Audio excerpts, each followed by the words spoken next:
Hey, Amanda. Hey, can you hear me okay?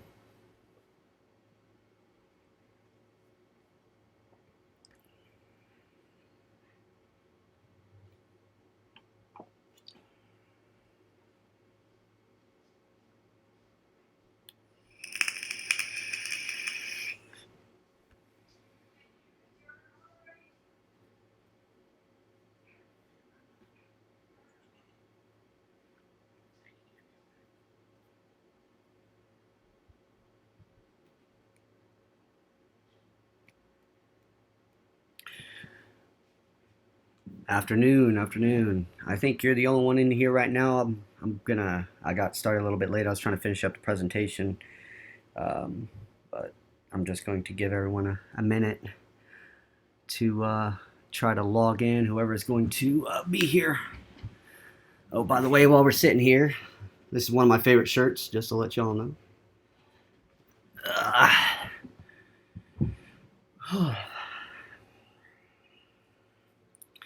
Katie, Eric, hello. Thank you for joining us. I'm going to give everyone kind of a minute to kind of go in here. I'm not sure how long the presentation is going to be, but it's just kind of be informal. I got some stuff together on a presentation, um, but we'll see how this works.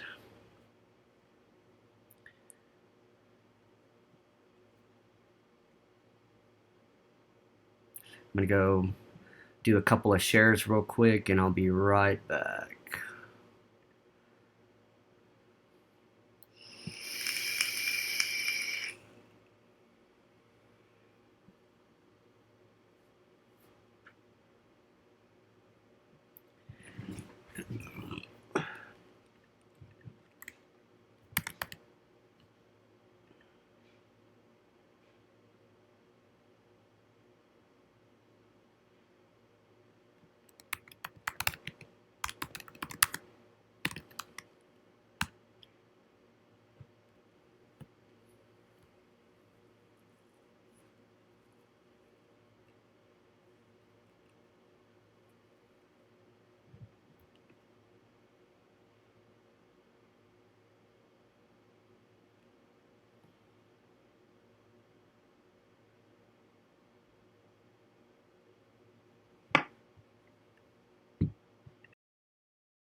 Welcome, Elizabeth. We're just giving everyone a couple minutes to get through, and we'll get started here.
There we are.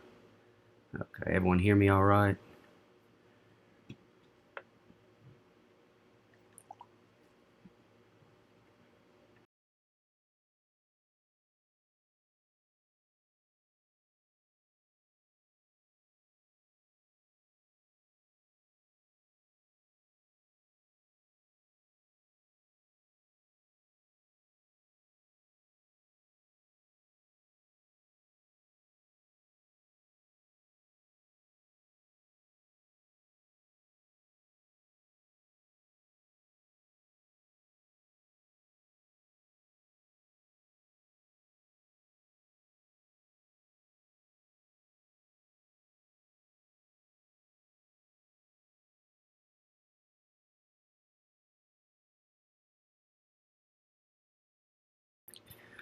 Okay, just making sure everyone isn't getting kicked out. We still have Eric and Katie and Amanda.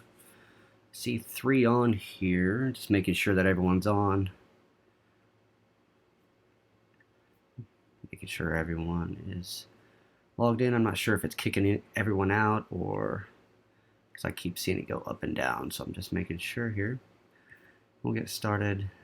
We'll give them 5 more minutes just to make sure here. I know everything's kind of crazy right now, but we will get started here momentarily. So just hold in there, and we'll give everyone a couple more minutes, and then I'll be right back.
Well, I'm not very photogenic, but that's okay. My hair's kind of all messed up. I need to actually do a haircut today. All right, well, it's just about, well, it's given about 10 minutes, so let's go ahead and get started. Thank you, everyone, for showing up. Um, Today, we're just doing kind of an informal uh, meet and greet just to kind of get things going. Excuse me. And get the ball rolling. It's been about 3 months now trying to get everything situated with a nonprofit, trying to get the website going, trying to get all these presentations. And let me turn down my phone real quick. Just making sure. There we go. All right.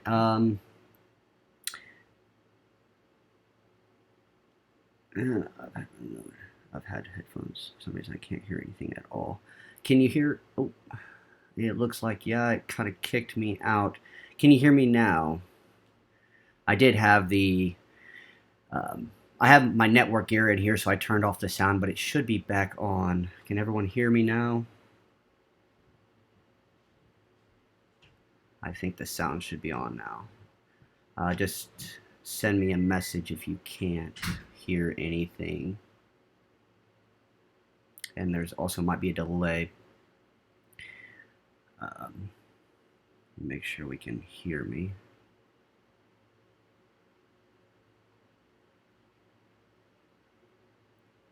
Sorry for the delay. Just making sure.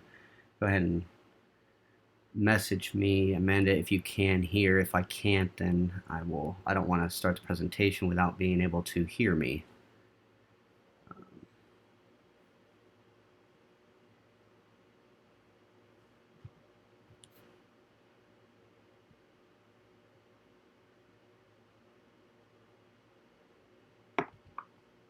Okay, it's good. Yeah. I actually had my sound off because it's kind of loud here in my office. I still have, like we were talking about yesterday, I still have to get a server rack because I'm trying to get a server running for the website and such, and for databases and for the organization. Okay, so now that we can hear again. Yeah, this is the Ásatrú Fellowship. Looks like everyone obviously knows who we are, except for Elizabeth. We're the Ásatrú Fellowship, following the old Norse pagan beliefs, heathenry. Um, we, well, I guess I'll just go into my presentation here, and because I'm kind of disorganized right now, so let me get this all going. Make sure that, okay, there's a slide. Okay, so we'll go on to the slide here. Hopefully it's not too far delayed.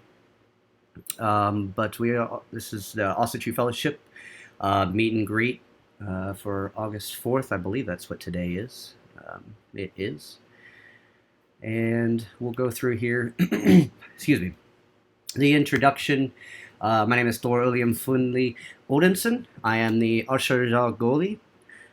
Which just basically means, if anybody doesn't know, Gothi is the heathen, or the more specifically the Norse equivalent of something like a teacher or priest or preacher kind of thing. I'm the Ásatrú Gothi, which means I am kind of over all of the Gothis. And so as we expand and get more kindreds set up, excuse me, then I will be the one that kind of oversees everybody. So just a little bit of background.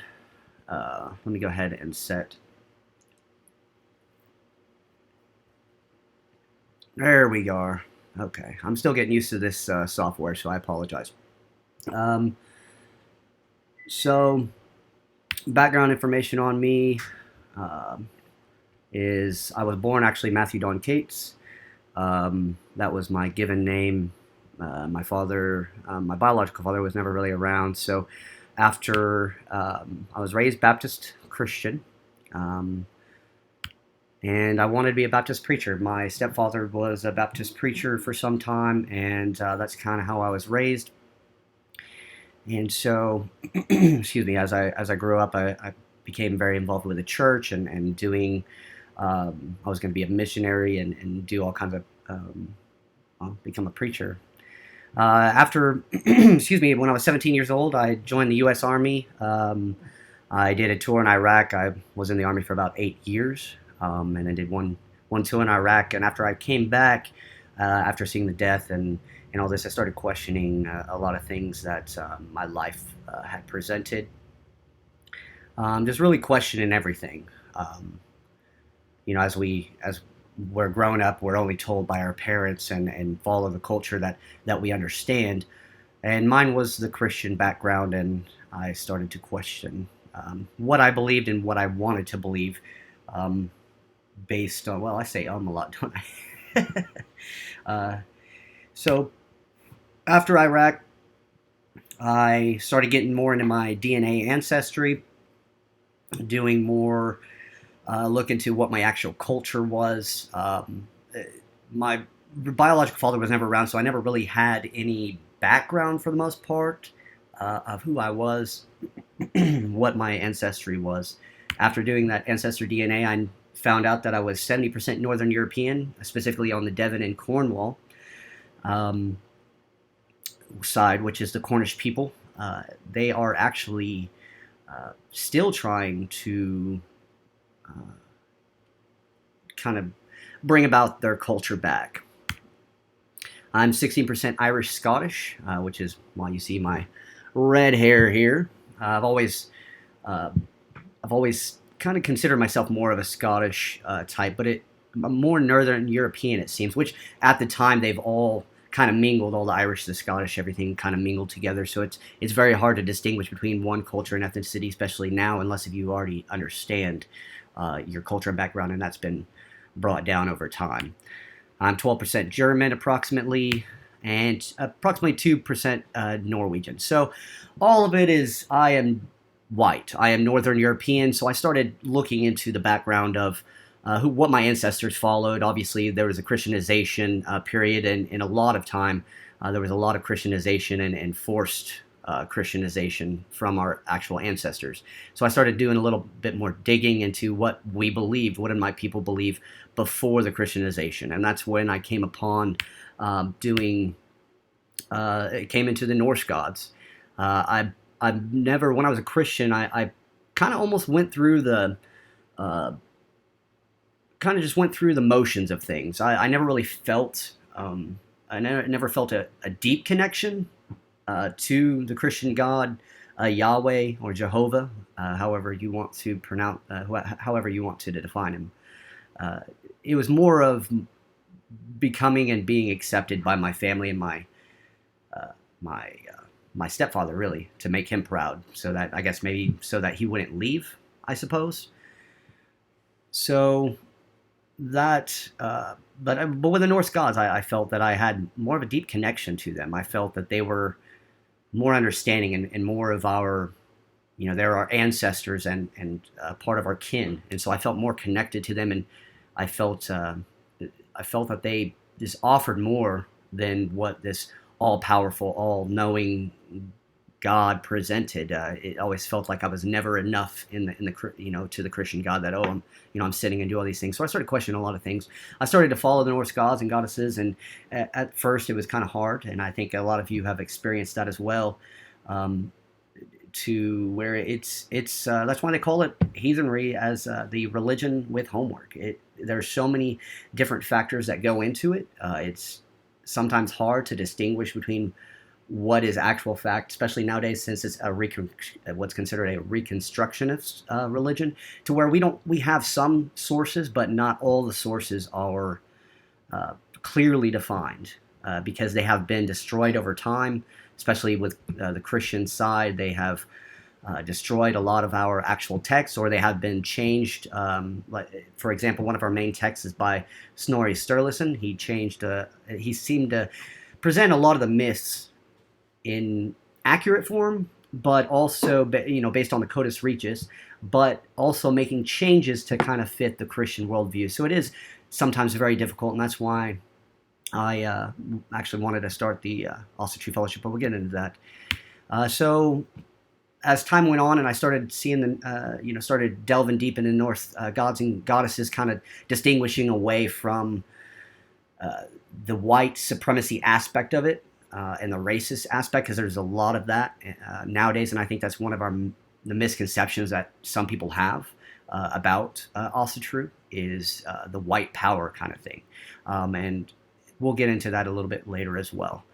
But so in order to dedicate myself to the gods and goddesses, I thought on it for years, and finally decided to change my name to honor and dedicate myself to my ancestors, but also to the gods and goddesses as well, to kind of dedicate myself to them and bring back the culture that I had lost and we have lost. After I joined and changed my name, I still couldn't really find. went to a little bit too far. I couldn't really find a home. There's the Ásatrú Alliance, there's the Ásatrú Fellowship, or the Ásatrú Folk Assembly. I'm sorry, we're the Ásatrú Fellowship. But and there's a lot of different organizations that go into that, but a lot of them didn't seem.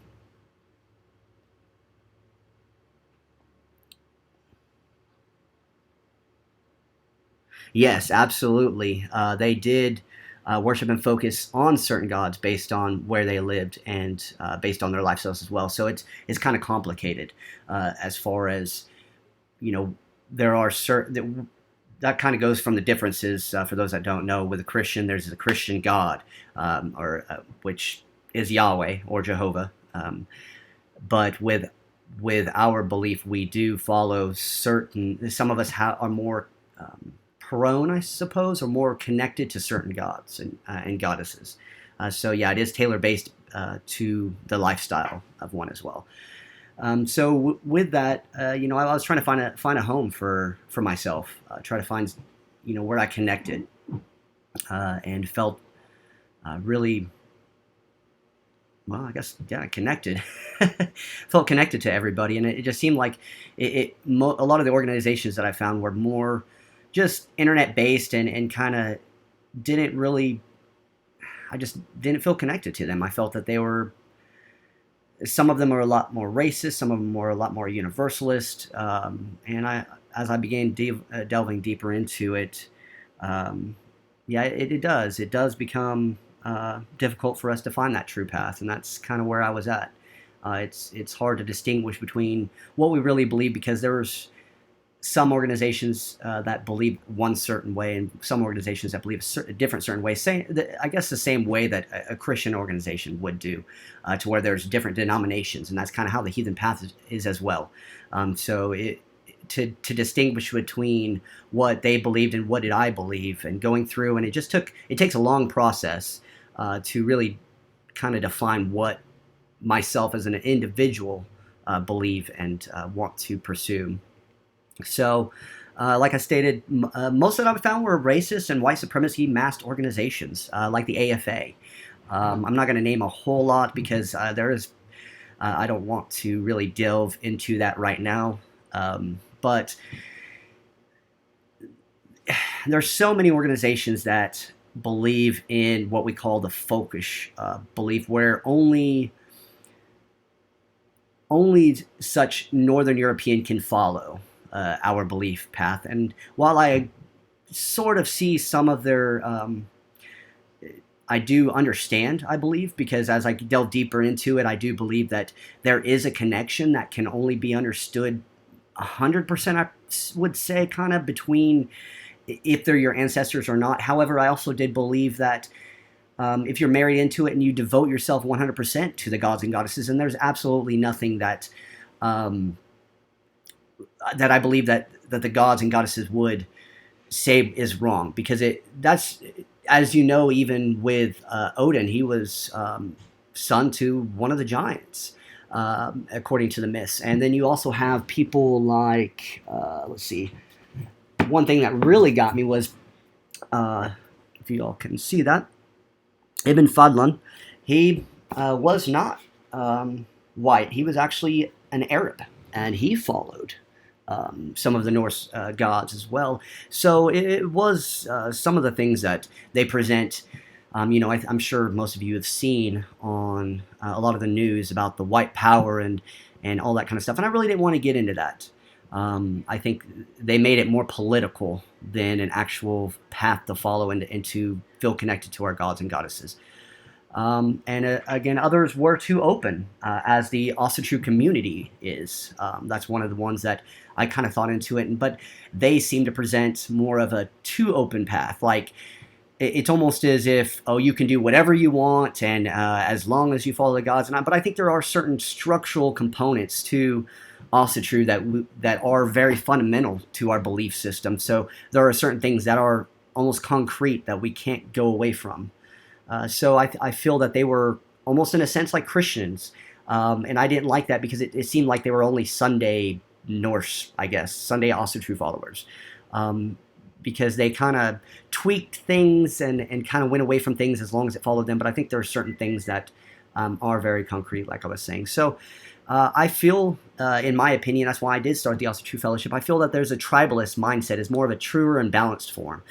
So I feel that we want to be open-minded to those that want to dedicate to the gods and goddesses, but however, we also want to be a tribalist organization, which means that we have to have this connectedness to the gods. We can't just wake up and go to, say, church on Sunday and then live like whatever we want the rest of the time. Being heathen, being an Ásatrú, or following our gods and goddesses are a daily thing. It shouldn't be just on Sundays or Wednesdays or anything like that. It should be a daily thing. We should always follow the gods and goddesses, follow our core concepts and our beliefs daily. So that's kind of where, and we'll talk more on these things. Today is just kind of an overview of some of the concepts that brought me to these things. So life is rarely black and white, but it is more of a gray area. So, like the concept of sin, it's a very gray area as well.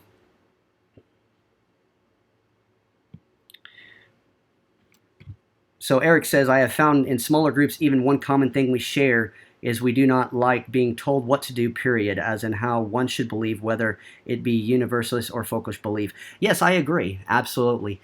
That's where this path, you have to find it for yourself.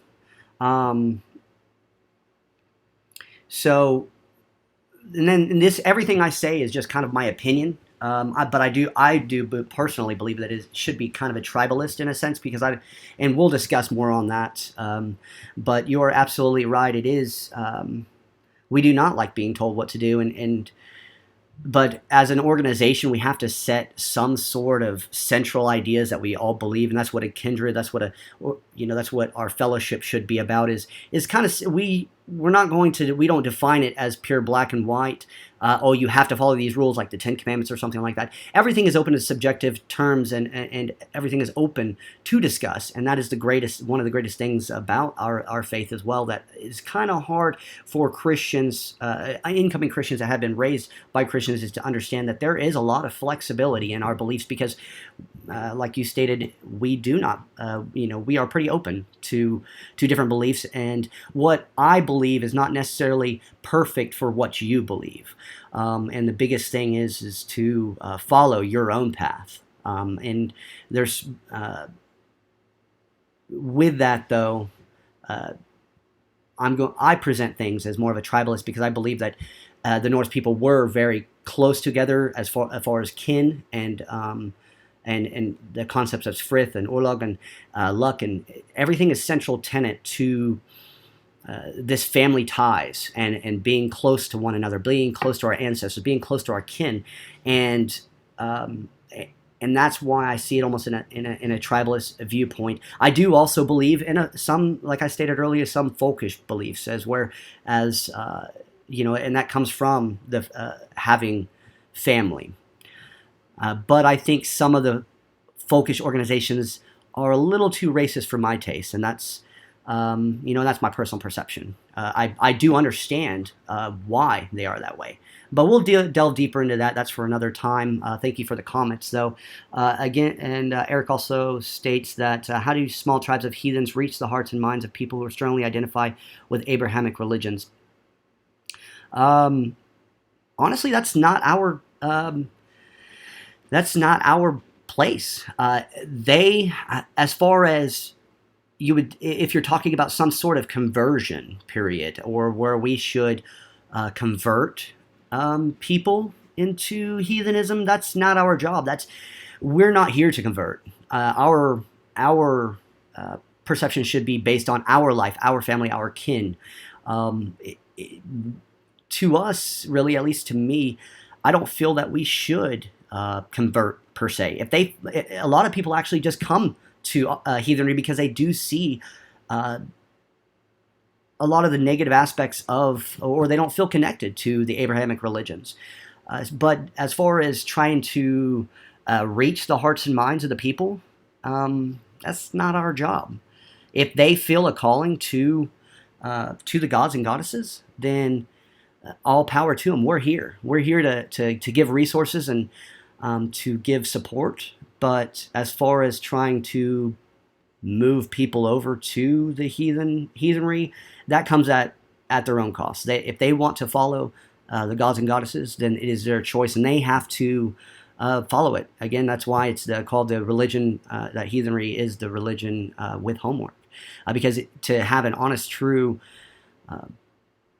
dedication to the gods and goddesses, you have to take research. You have to want it and live it, and every single day you have to live it. You can't just go to say church on Sundays or come to these meetings every Sundays, which is good. You want to come to these meetings as well because it helps bring connection to everybody. But again, yeah, as far as reaching the hearts and minds, okay. So not necessarily converting, but they dismiss our outlook automatically as the extreme. Recruiting and conversions are not my aim. Okay, that's great. Yes, conversion and recruiting shouldn't be our aim. Yes, the ones that find the calling should be here. But they, let me try to find that again. They dismiss our outlook. And I guess you would say somewhat, going back again to say the racist perspective, would be to, it is our job to distinguish, or to, I would say, diminish our bad reputation, I suppose, as far as like a racist culture mindset. That is our, yes, folkish and universalist both have this problem, where, and that's where I'm talking about that the gray area is kind of where I believe in. I don't think it's not hot or cold. It's kind of somewhere in the middle. There's a flexibility to it, Eric.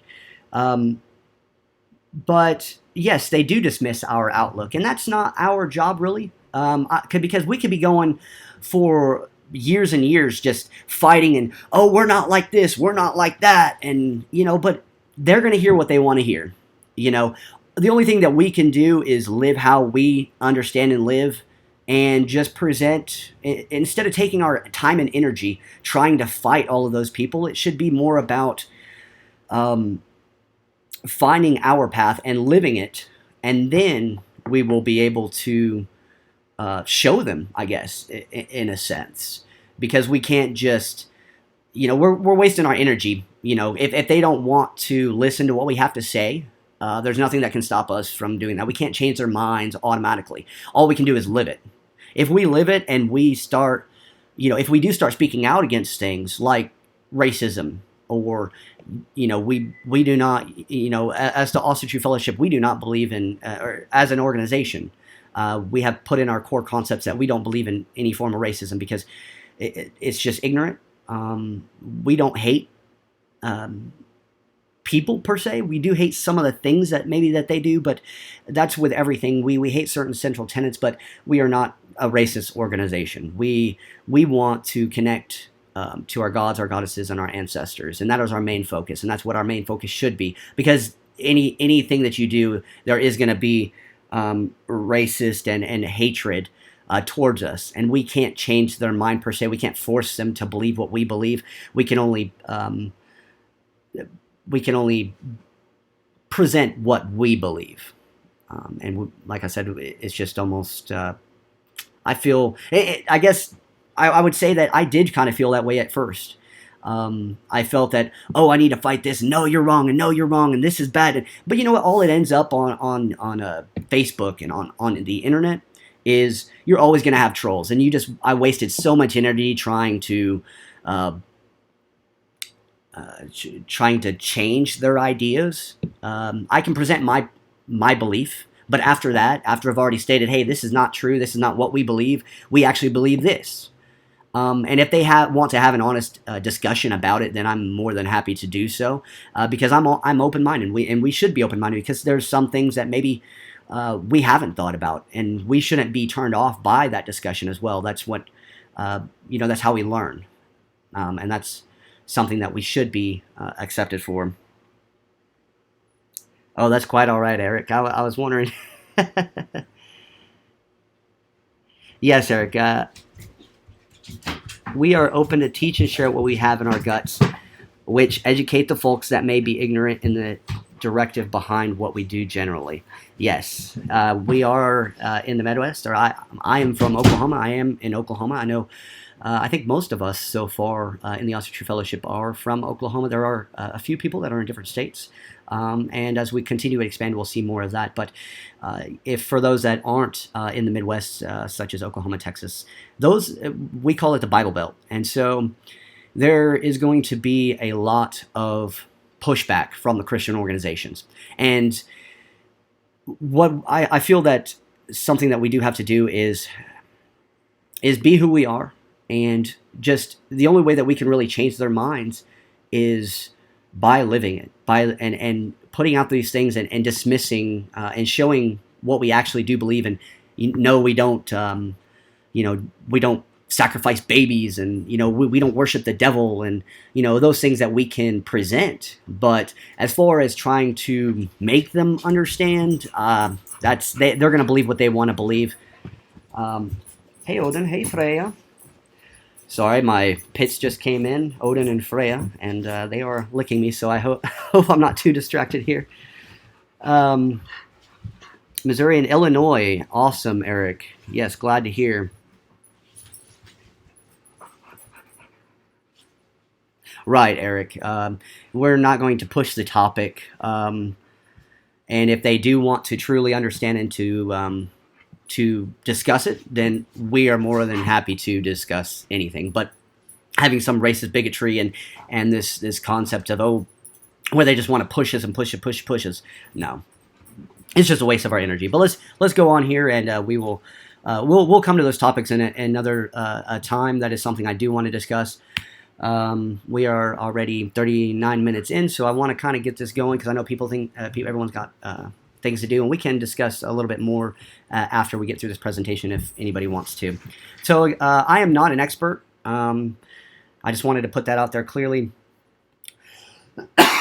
Again, that's what kind of goes in with that heathenry is the religion of homework.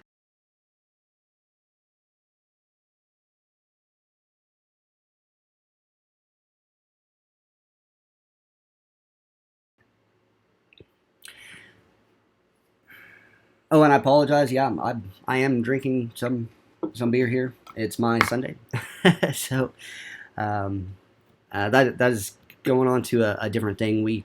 There's nothing, kind of like the Christians. Oh, that drinking's bad, and it's all about the balance again.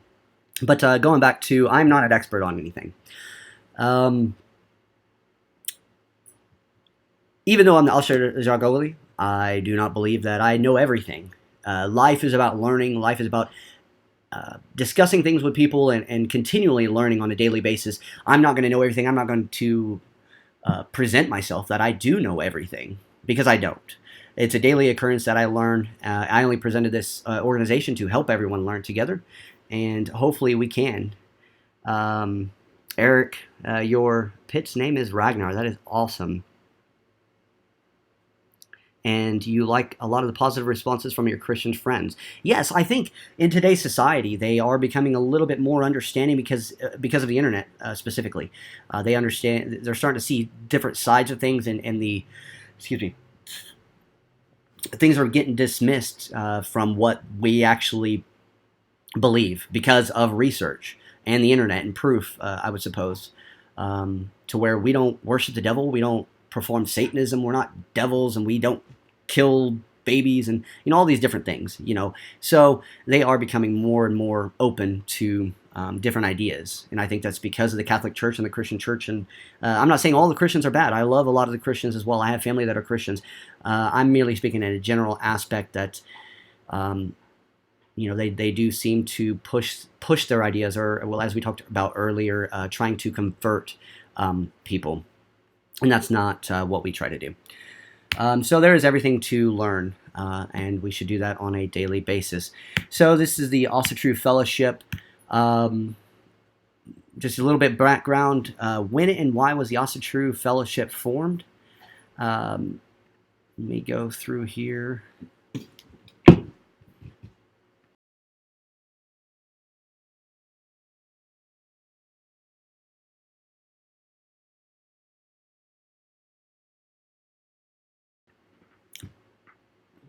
Oh, looks like I got disconnected. Did it? Now I'm good. I apologize like that. I do have some shoddy internet, so you'll have to excuse my uh, browser sometimes.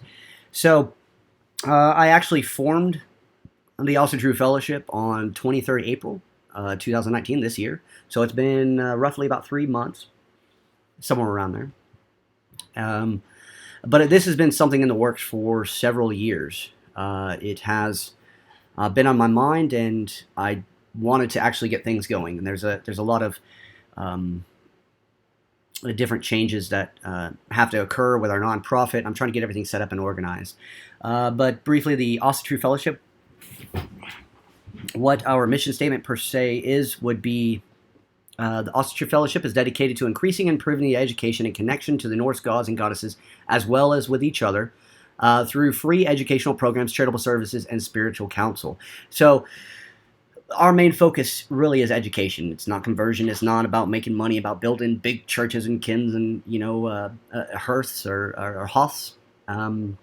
I do want to do that in the future. I think it would be a good thing to do, and I think that there is place for that. But my main goal for this organization is to provide education, as well as spiritual counsel and connection with each other, and hopefully in the future to be able to provide additional funds and such to each other, if need be. We are a community to grow and learn together. So that is our main focus. We want to learn and grow and talk and discuss different things, and try to bring in more connectedness, because it is kind of a hard thing to be heathen at some points, because we're reading and kind of doing a solitary practice almost, in a sense, sometimes. And that's why I wanted to start this Facebook group as well, so that way we can be more connected. So the current projects of the Ásatrú Fellowship that we are still working on, the main thing is our primary website at asatrúfellowship.org. This is going to be our main organizational website. It is currently down. I'm still working on it, but I have a lot of different things to do. Should have it up today. I really want to at least get it up with some library resources, but I'm a perfectionist, and so sometimes I'm just a little bit too picky, I guess. And so I'm just going to have it up and just add little by little. So I plan on having the library up with some resources that some of the main books that we're going to cover. Some of them are free. Some of them you might have to purchase at your own expense. We don't make any money off of these things yet. Hopefully in the future, maybe we can do a Patreon or Amazon link, something like that. But that's not my main goal right now. My main goal is just to provide the information, so that way we can continue to learn. So there will be additional resources on there as well. There will be books. I plan on having a gallery maybe of some well-known pictures and maybe maps and just different resources. Also other websites as well. There's a lot of different websites out there. So I'm still trying to delve and make sure that I'm not presenting websites that I disagree with, in a sense, or they have some sort of masked alternative motive. So in the future also, I plan on having this site as for educational courses. I was working on that. Things didn't work out with WordPress properly. So I'm still working on that, but I plan to have actual course lessons that we can go through, and that is one of the main goals of the organization, is to, as far as membership, is I want to have everyone have about a year study into all of our central concepts and culture and beliefs and some of the main things. Obviously, like we talked about earlier, a lot of the ideas are pretty flexible, but I want to give the central idea, and also different viewpoints as well, because we're not all about this and not all about this. It's all about balancing and finding what we believe. So, secondary website, I did purchase Ásatrú.io. I plan on using this as outside of the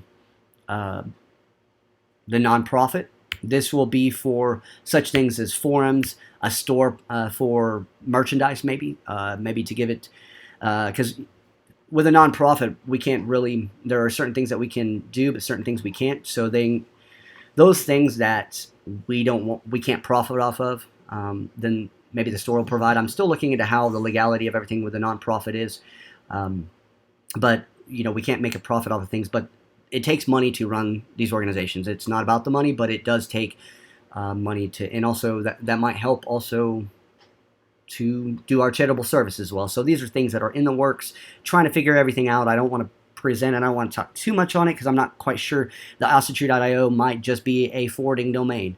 I'm not sure, but I wanted to have that as an option for us as well as things like chat and other resources. I also have provided wikitrue.org. This is hopefully going to be a wiki for heathens. Right now I'm seeing a lot of spam. So I'm still kind of working on that, of how everything's going to be situated. But that is one of the things that I do want to do for the organization, is have a Wikipedia all for heathen specific topics. So heathenry at a brief. I'm going to try to go through this. I'm taking a little bit more time than I wanted to. I don't want to hold you all up because we are going to have more in-depth topics. But this is just kind of a general overview, and it's gone way a lot longer. I keep rambling. So heathenry, we're going to discuss later down the road the difference between pagan and heathenry. Basically, to give a brief overview of what that is, pagan is kind of the overall umbrella of things, of anything that is not Abrahamic religion. So with the Abrahamic religions, you have usually Islam, Christianity, and Catholicism. Those are the main three branches, I believe. And those are considered Abrahamic religions. Anything other than that is usually considered pagan. So you have Wiccans, you have Druids, you have Ásatrú, which is a part of the heathen path, actually, which is more specific. So you have paganism, then you have heathenism, and we can get more in depth about the terminology of it because it actually comes from the heath, I believe. And we can get into kind of the details of that later down the road, but I wanted to give a brief overview of everything. So within heathenism, one of the main Reconstructionist religions of what we are is Ásatrú, which is true to the gods, basically. There are a lot of different interpretations, but I always see it as true to the Asir, true to the gods. And there's Asir, there's Vanir, that sort of thing. But also within heathenism, you have Odinism, which is a precursor to Ásatrú. They followed more of the folkish type belief, and we can go into that as well. And there's so many different types of branches of heathenism. There's also Anglo-Saxon, Fornceder, Irminsul, Theodish, Urgawe, Vanatru, Germanic, Fernecite, Frisian, Frankish, Alps, Gothic, Fiernsidel, and just generally Norse. And there's probably even more than that, but I just wanted to show that within heathenism there is a lot of different beliefs. And that kind of goes back to what we were talking about. We're pretty open-minded, and it depends on the culture, or not the culture, but the communities of how we see each other, and every community has a little bit different beliefs, but we're all under the heathenry. Ásatrú is actually one of the newest, I would say, belief paths to follow, and we will be going and delving more into what the specific beliefs of Ásatrú is at a later date. So heathenry in general is all about connection. It's about building a reciprocal gifting relationship with your ancestors, your local waits, and your gods and goddesses, and we can go over those things as well. It is about maintaining and building frith, honor, and luck of the family and tribe, and that goes in again. We are a tribalist organization. We believe that there should be a close-knit organization, and we will be talking about things such as, like on the post, I believe earlier or a couple days ago, I posted about the difference between calling each other brother and sister. That is a Christian concept, because we believe that if you call each other brother and sister, there should be a deeper connection to each other. We don't just, not everybody in Ásatrú we call brother and sister. It's more about community. It's about having that true honor and connection to our family, our kin, and our ancestors. So there's a lot of different books and resources.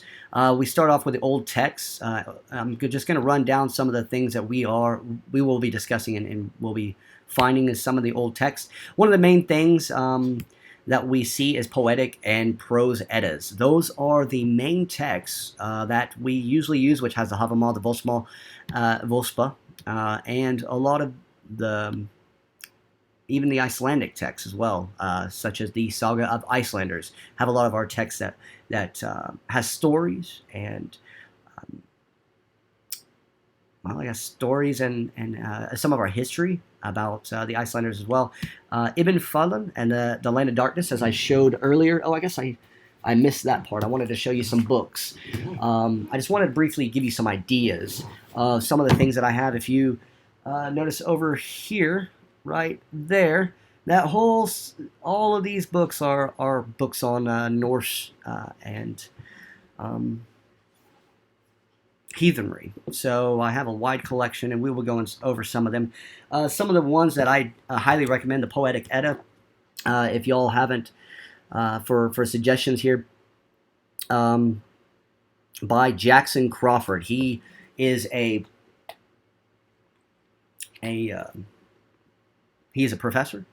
So a lot of his texts are kind of new age texts that kind of talks about some of the new idea, or talks about it in not as a literal translation, but more about the concepts and understanding what the texts believe. Another poetic edit that I do like is by this author right here, who is Carolyn Larrington. She has a different translation of the poetic eddas, and she is very good as well. Another one, let's see here. Oh, I want to show you Snarley Sturluson, and we'll talk about him later as well. Here is the Prose Edda. That's another one that you should be familiar with. Another such one would be the Saga of the Icelanders. That's another good text. Ibn Fadlan and the Land of Darkness. This is actually kind of how I went away from some of my folkish beliefs, is studying some of his beliefs and or just understanding that it's not all about just white power. The Norse beliefs and the Norse gods were widespread all over Northern Northern Europe.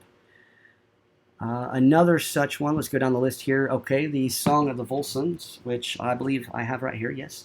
And this one by Jackson Crawford also is another good one, and it has the Saga of Ragnar Lothbrok as well.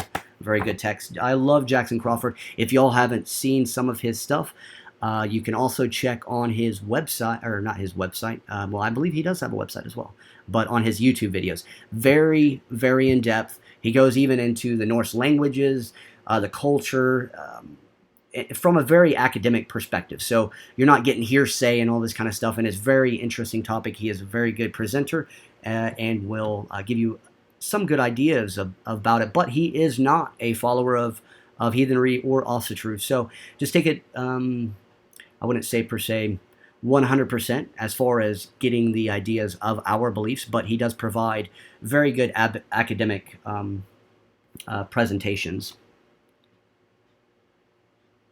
Yes, Eric, he is not a believer, if you want to say believer. I really don't like that word, I guess, but I understand what you're saying. He is very knowledgeable and has, yes, hours of videos on YouTube, and actually he provided a lot of things to help me understand different things within our beliefs. And he gives a very good academic perspective. So let's see, let's go down here. Njál's Saga, another good text. And all of these, you don't have to go out and spend everything. There are a lot of good resources, and that's something that I'm going to put on the website as well. I'm going to be including a lot of these texts that I'm showing. I will be providing a PDF or EPUB presentation for them, so you can read them online for free. There are some that aren't available online, and I'm going to try to work on getting some available. Eric, thank you very much. He is at University of Colorado Boulder. I know he did that's Dr. Crawford. He has been around. He did go to different universities, so I wasn't quite sure. I didn't want to say, but apparently he is at University of Boulder, Colorado Boulder. Another good one. I'm just going to give you one more here, or actually, I'll probably give you a couple more here. Okay, so King Harold's Saga is another one that is very good. Now, all of these can usually be found online. I just like to have a collection of them in my hands just to for research. And if you notice, I have tons of other material as far as Icelandic, Norwegian history, that sort of stuff. It is really about just delving deep into every other thing. So yes, most of those can be found for free online, and that is hopefully today. I will have the website up with at least the library. Again, I'm a perfectionist, so I want everything kind of situated properly. But what I'm going to do is I'm just going to go ahead and get the website up, get some links and to download, so that way y'all can start on just looking at the text, even if you want to. So, well, you should, but at your own pace.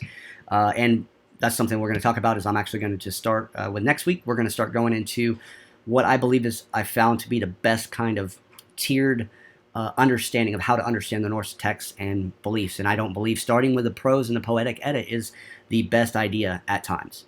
And I will talk about that in a minute.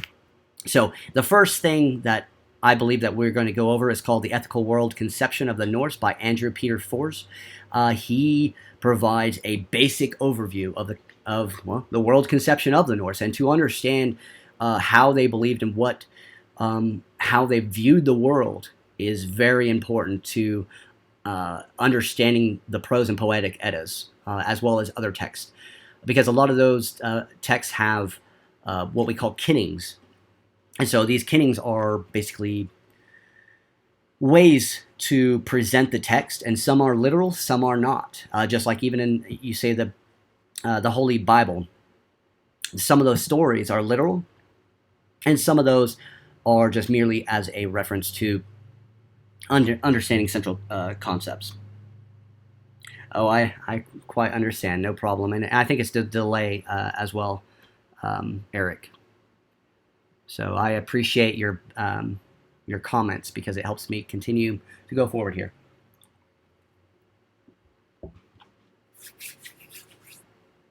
Okay, so we're going to start, I believe, with the world conception of the Norse, so understanding what they believed. And then we will go on to the culture of the Teutons by Wilhelm Grombeck.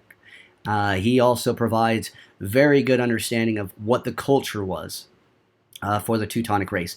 And we'll go into that as well. Some of you may be like, well, what's the Teutons? And we will go over that in future dates. There's a lot of terminology that we have to reconstruct in our mind from the Christian perspective over to, the North European. A lot of North Europeans already understand a lot of these central concepts. And that's something as Americans that a lot of the times we don't understand. It's very hard to kind of understand unless we go through some of the learning materials, and it helped me understand a lot more about the prose and poetic eddas once I understood the world's conceptions and the culture of the Teutons. There are other books here I'm going to provide here that are good books that we're going to go to as a future. Okay, Amanda. And this is all recorded, I believe, on Facebook Live, so if you get behind here, that's okay. I appreciate you letting me know, and we will see you back in a second if you do lose connection here.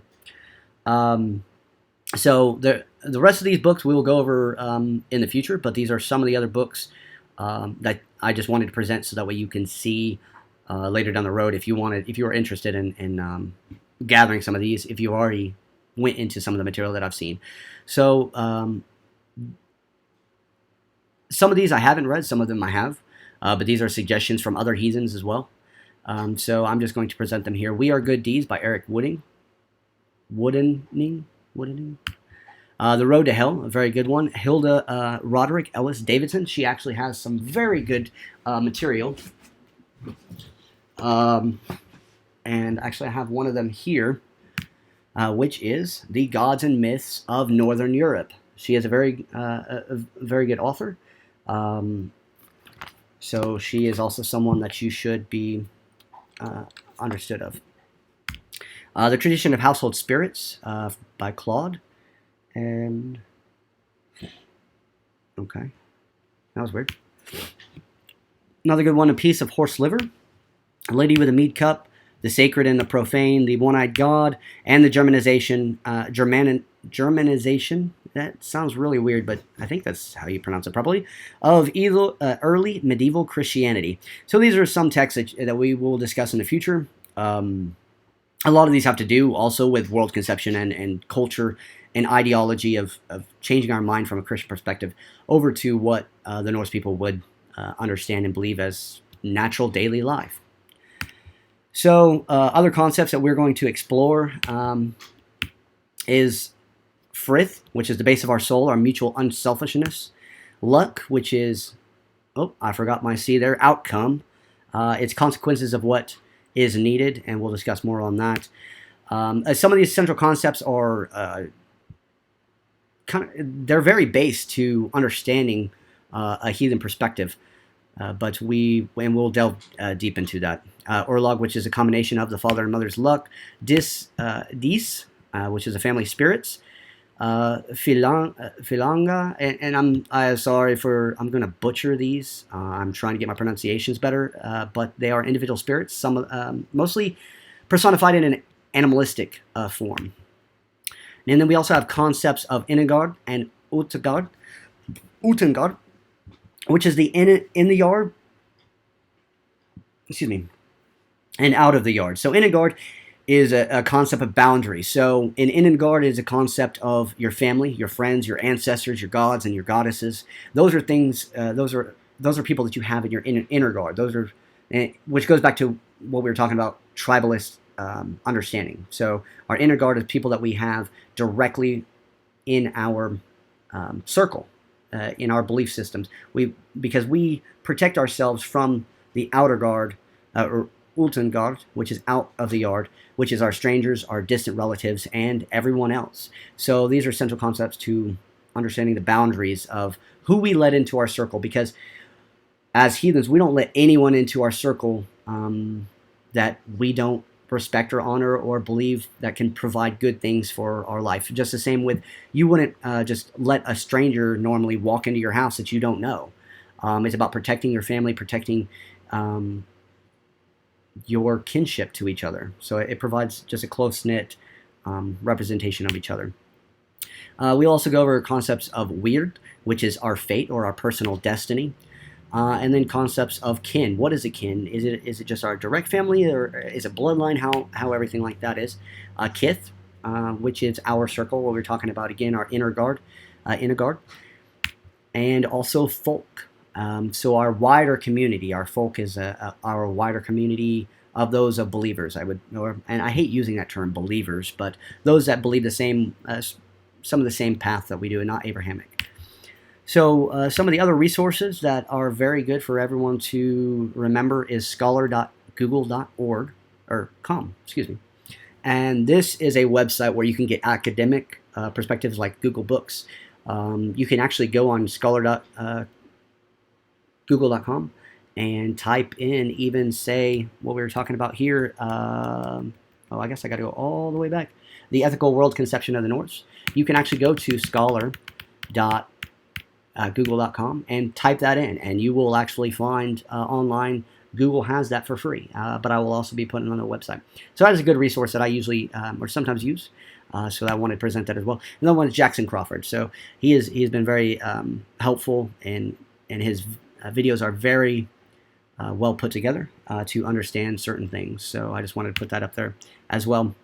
So I guess right now that kind of concludes what I wanted to just talk about today. It's been about an hour now, so I just wanted to thank you all for showing up. Next week will be, I guess we're going to have a weekly time at noon, hopefully from noon to 1. I didn't want to present too much information because there's a lot to go over, but I wanted to kind of cover some of the basic aspects. And hopefully in the future, maybe we can get some sort of back and forth video. That way it would be a little bit easier to talk to y'all. But I hope you liked the presentation. I hope if you have any questions, I will be sticking around to answer anything, and we can discuss a little bit more. If you wanted to, I'm going to give probably about 5 to 10 minutes just to kind of see if anybody has any questions, or if there's anything else that if anybody wants to stay and discuss, I would be more than happy to. Well, thank you very much, Amanda. I appreciate that. I actually just typed this up this morning, about an hour before I had this. So I was just trying to get some of the central concepts up. and I realized I didn't have a whole lot of material. I have it all in my notes, but I don't have it in here. I actually have it in a keynote, but in order to do this live, just like this, it wouldn't let me do keynote properly. So I decided to transfer everything over to Google Slides, and it seemed to work a lot better.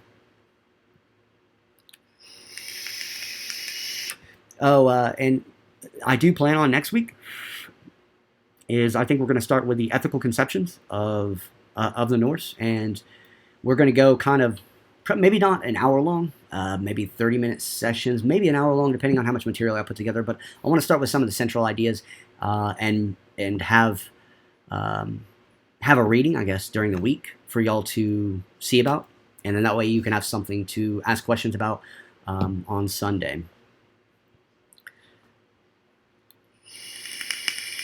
It is really hot in here, actually. But I would really love for anybody to, if you have questions about things, write them down or talk about them, and we will discuss them. That's what I'm here for. Again, I'm not an expert, but I have a lot of material and a lot of research that I've done, and so if I can help anybody out, that's what I'm here for.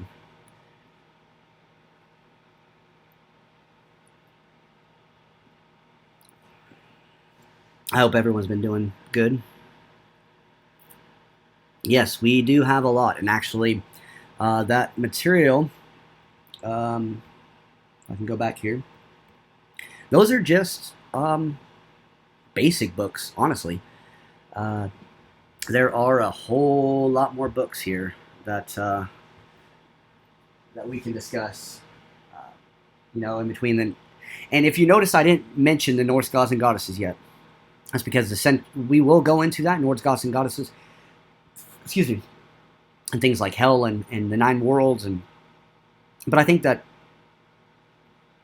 a lot of people seem to go to the, like Diana Paxson. She has her book, Essential Ásatrú, which is a very good book for basic beliefs. However, I think that some of the things that are presented in there gives you a good overall view of the Norse gods and goddesses, but I think understanding the central concepts of how they believed, how they lived, how the culture was, is more important to understand in the very beginning, because then you can start to understand some of the kennings and some of the prose edda, the poetic edda, because if you understand how they lived, how they believed, then you can start to understand the gods and goddesses a little bit more, and this other central concepts that we've talked about, such as the Frith, Luck, Orlog, Dis, and Inagard, Utgard, Weird. All these things should be discussed within that, and you'll be able to understand a lot more. And that's something that I've really tried to understand. Yes, we need homework. Okay. Okay. Actually, one of the first things that we should, or that I plan on discussing next week, would be the world conception of the Norse. let me see if I can find that text here. And I will put it up on the website as well. Here in a second, I will be getting that up and going. But let me give you, let's see, a link here.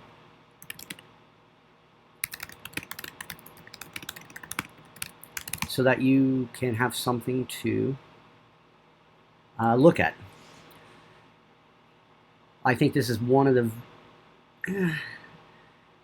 the books that is very well done as far as understanding the world conception. So the ethical world conception of the Norse is one of the very good understanding of that Norse culture.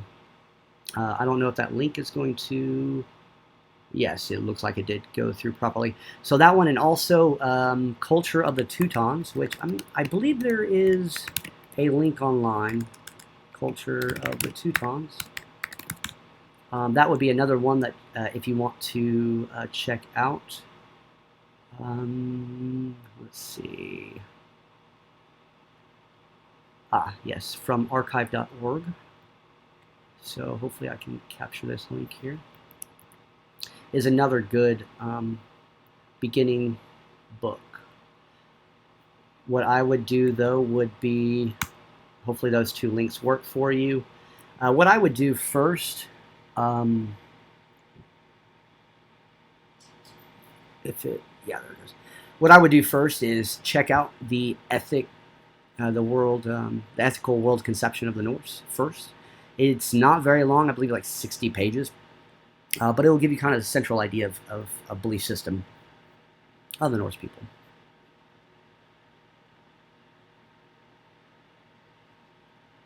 And I believe that's what we're going to start on next week.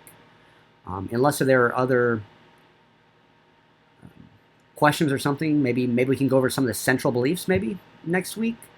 Let me know what y'all think. If you want to go over some of the central concepts as far as essential Ásatrú, or if you want to delve deep into the central world conception and culture of the Teutons first. Let me know what y'all would prefer to learn about. Maybe we could go over the essential concepts of Ásatrú first. Maybe just kind of give us a brief overview, a little bit more than today, talking about the 9 worlds and about the gods and goddesses and about some other key concepts. But I'm going to wait around for a couple more minutes here. Well, I'll give you, as long as everyone's on the chat, I'll probably give you about 10 or 15 more minutes. I'll probably be here about 15 more minutes just to make sure everything's gone through. If anybody has any questions, and I'm going to use the restroom real quick, actually. And I will be back to see if anybody has any questions.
All right, well, looks like nobody has any questions, so we're going to go ahead and end this live. See us next week, and we will discuss more. Don't forget to check out our website, it should be up to date, and also our Facebook groups. or Facebook group and page. If you have any questions,